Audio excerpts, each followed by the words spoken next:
नमस्कार। आज एक कविता के साथ आपके बीच में उपस्थित हुई हूँ।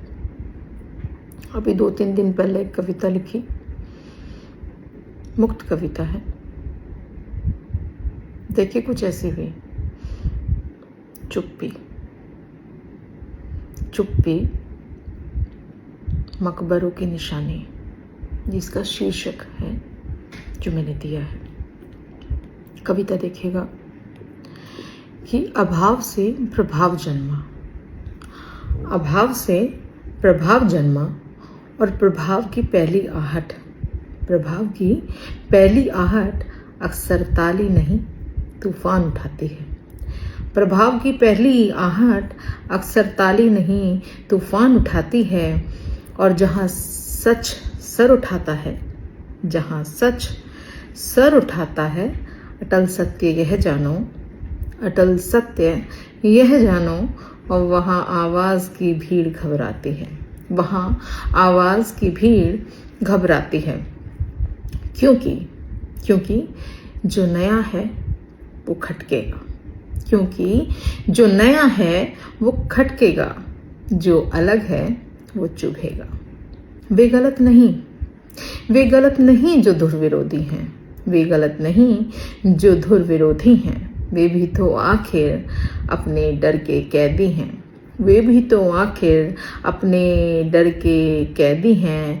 और हर विरोध दुश्मनी नहीं, हर विरोध दुश्मनी नहीं, बस अनकहे संदेह हैं, बस अनकहे संदेह हैं।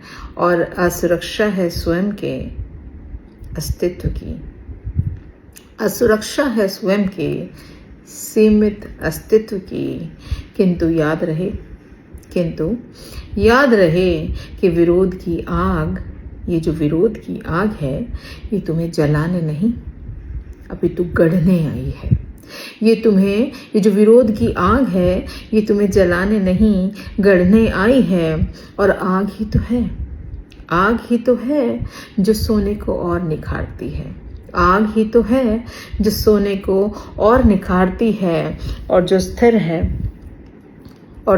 है वो मृत है, और जो स्थिर है वो मृत है। और जो सवालों से घिरा है बस वही जीवित, जो सवालों से घिरा है वही जीवित। विरोध घर साथ चल रहा है, विरोध घर साथ चल रहा है, तो समझो राह सही है। विरोध घर साथ चल रहा है तो समझो राह सही है। बढ़ो बेखौफ रहो, बढ़ो बेखौफ रहो। क्योंकि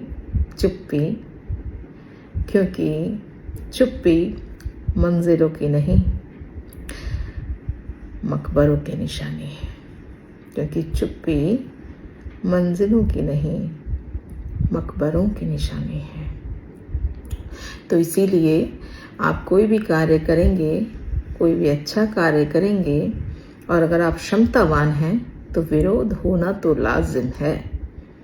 और अगर विरोध हो रहा है तो उससे घबराने की आवश्यकता नहीं है। ये मान कर चलिए कि आप जीवित हैं, आप तभी खटक रहे हैं। अगर आप मृत होते तो किसी को खटकते नहीं। नमस्कार।